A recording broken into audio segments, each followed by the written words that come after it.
Supposed that on 16/8/99 he was posted as surgeon in Deen Dayal Upadhyay Hospital, Tate, Sarla, wife of Vinod Vyas, resident of Kamtia, PS Wardha, was admitted in the hospital on account of burn injuries sustained by her.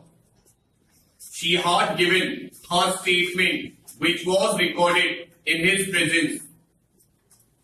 Marked as D-3, the same bears the signature and thumb impression of Sarla.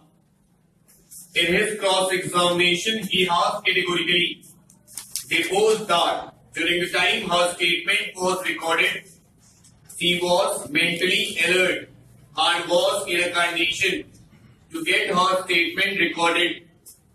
He has further admitted that the said pressure from anyone and was given on her own will and accord. He was further clarified that in Exhibit D3, her first dying declaration, she had stated that while cooking food on stove, she pumped air, which inflamed the same. Her clothes accordingly caught fire and she sustained burn injuries. She further stated that no one had set her on fire.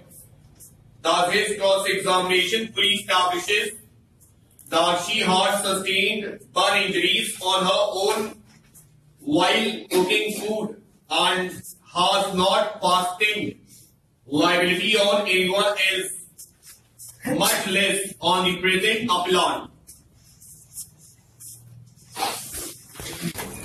Having regard to the law in existence today, we are unable to accept Mr. Saeed's submissions that the High Court had erred in upholding the order of the learned trial judge when the entire cause of action in respect of the offence had allegedly arisen outside the state of Gujarat. We are also unable to accept the submission that it was for the investigating officer in the course of investigation to decide whether a particular court had jurisdiction to entertain a complaint or not. It is the settled law that a complaint made in a criminal case follows the place where the cause arises. But the distinguishing feature in the instant case is that the stage of taking cognizance was yet to arrive. The investigating agency was required to place the facts elicited during the investigation before the court in order to enable the court to come to a conclusion as to whether it had jurisdiction to entertain the complaint or not. Without conducting such an investigation, it was improper on the part of the investigating agency to forward its report with the observation that since the entire cause of action for the alleged offence had purportedly arisen in the city of Mumbai within the state of Maharashtra, the investigation should be transferred to the concerned police station in Mumbai. Section 156 within bracket 3 CRPC contemplates a stage where the learned magistrate is not convinced as to whether process should issue on the facts disclosed in the complaint. Once the facts are received, it is for the magistrate to decide his next course of action.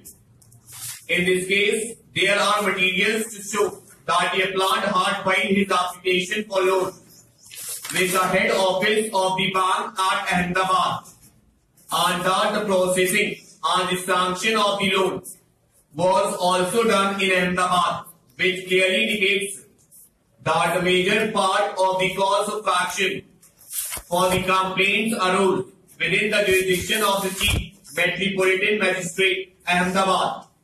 It was not therefore desirable on the part of the investigating agency to make an observation that it did not have territorial jurisdiction to proceed with the investigation, which was required to be transferred to the police station having jurisdiction to do so. Para. On the materials before him, the learned magistrate was fully justified in rejecting the final report submitted by the Economic Offences Wing, State, CID, open bracket crime, close bracket, and to order a fresh investigation into the allegations made on behalf of the banned stock. The High Court therefore did not commit any error in upholding the views expressed by the trial court as mentioned herein before. Section 181 within bracket 4 CRPC deals with the court's powers to inquire or try an offence of criminal misappropriation or of a criminal breach of trust if the same has been committed on any part of the property which is the subject of the offence is received or retained within the local jurisdiction of the said court. The various decisions cited by Mr. Syed, and in particular the decision in Satveen Kaur's case supra, provide insight into the views held by the Supreme Court on the accepted position that the investigating officer was entitled to transfer an investigation to a police station having jurisdiction to conduct the same. The same question is not an issue before us, and as indicated herein before, we are only required to consider whether the investigating officer in respect of an investigation undertaken under section 156 within bracket 3 CRPC can file a report stating that he had no jurisdiction to investigate into the complaint as the entire cause of action had arisen outside his jurisdiction despite there being material available to the contrary. The answer in our view is in the negative, and we are of the firm view that the powers vested in the investigating authorities under section 156 within bracket 1 CRPC did not restrict the jurisdiction of the investigating agency to investigate into a complaint, even if it did not have territorial jurisdiction to do so.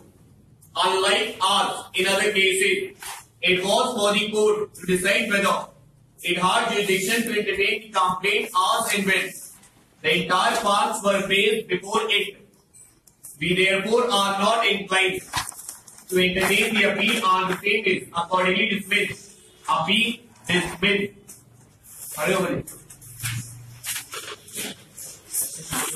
Section 17 in chapter 4 deals with inquiry into complaints regarding violation of human rights law. Obviously, there have to be at least two persons, individuals, one whose human rights have been violated and the other who has violated the human rights. It was pointedly asked to learned counsel for the NHRC who has violated the human rights of the accused staff. An evasive reply was given that when any action violated the human rights, there can be violation of the human rights. This situation is not conceivable in law, since the date of cause of action was indicated to be the date of this court's judgment. It was pointedly asked to learned counsel for the NHRC as to whether the judges of the Supreme Court or the court itself had violated the human rights. Here again, an evasive reply was given, stating that under section 30, that is, powers relating to inquiries, there is power of requisitioning any public record or copy thereof from any court or office. This is not the same thing, saying that by an order of this court there has been violation of human rights. Such a position can never be countenanced. Learned counsel for the NHRC also referred to section 18 with bracket A, dealing with steps during and after inquiry. specific stress is laid on the recommendation to the concerned government or authority. That clause has absolutely no application to a case of the present nature. Clause A authorizes action to be taken on the basis of a direction or any order of any court. In the instant case, there was no such direction. Clause B permits intervention in any proceeding with approval of such court. That also is not the situation here. Start with it. As the respondent number 1 and the other witnesses have nothing to do with the criminal case pending in the Court of Additional Chief Metropolitan Magistrate Patiala House, New Delhi, and as the act of commission of forgery is said to have taken place at Jaipur, we are of the opinion that it is not a fit case where the order of the transfer should be passed, as most of witnesses are from Jaipur only. Furthermore, the petitioner need not even attend the proceedings pending before the Additional Sessions Judge Jaipur or the High Court of Rajasthan Jaipur bench in person. It furthermore appears that an investigation is not yet complete. The respondents in their counter affidavit have stated that the petitioners have not yet been examined by the investigating officer. The purpose of the criminal trial is to dispense fair and impartial justice, uninfluenced by extraneous considerations. When it is shown that public confidence in the fairness of a trial would be seriously undermined, any party can seek the transfer of a case within the state under Section 407 and anywhere in the country under Section 406 CRPC. The apprehension of not getting a fair and impartial inquiry or trial is required to be reasonable and not imaginary, based upon conjectures and surmises. If it appears that the dispensation of criminal justice is not possible impartially and objectively and without any bias before any court or even at any place, the appropriate court may transfer the case to other court where it feels that holding of fair and proper trial is conducive. No universal or hard and fast rules can be prescribed for deciding a transfer petition, which has always to be decided on the basis of the facts of each case. Start करें. अर्पण पहला paragraph पढ़ेंगे, अभिषेक दूसरा पढ़ेंगे. Start. So far as accused Hans Ross alias Hansu is concerned, since he was aged about 16 years, therefore the benefit of the children at 1960 was extended to him. He was not sentenced to jail and was directed to be in children home park, agreed by the opposite order of conviction, and sentenced the accused person filed an appeal before the High Court of Allahabad, Lucknow bench, which was heard. The High Court, after considering the materials on record, set aside the order passed and sentence passed against the accused respondents and acquitted all of them of the opposite charges. Being agreed by the opposite order of acquittal passed by the High Court, the present appeal was preferred by the state of Uttar Pradesh, which was entertained and on which we have heard the learned counsel appearing for the respective parties. On going through the records and the orders, setting aside the order of conviction and sentence, we find that the trial court, while upholding all the respondents guilty of the charges leveled against them, held that the direct declaration of the deceased itself would prove and establish the act of involvement of the accused persons in the incident of murdering the deceased. The additional session judge also appreciated the statements of PW-1, the informant, as also the statements of PW-3 and PW-6, and found that their statements are corroborated to each other and also by the medical evidence. According to the trial court, there was no contradiction in the statements of the witnesses with regard to the weapon being carried by them in their hands, and further about the manner of assault given by them to the deceased Ram Abhishek Dubey. Having held thus, the learned additional session judge passed the order of conviction and sentence against all the accused persons part. The High Court, however, after hearing the counsel appearing for the parties, held that so far as the dying declaration is concerned, the same could not have been given by the deceased immediately after the occurrence, as the prosecution witnesses themselves had stated that he became unconscious after receiving the blows, and therefore he was not in a state of giving any such statement, although alleged by the prosecution. The High Court also held that there are discrepancies in the inquiry report and in the post-mortem report, as also in the X-ray report, and that a number of injuries and their nature did not corroborate it with each other. It was pointed out, on the other hand, the aforesaid 4 papers, namely inquest report, injury report, post-mortem report, and general diary, indicate different injuries, beginning from 2 injuries, extending to 4 injuries, and then completed in 5 injuries.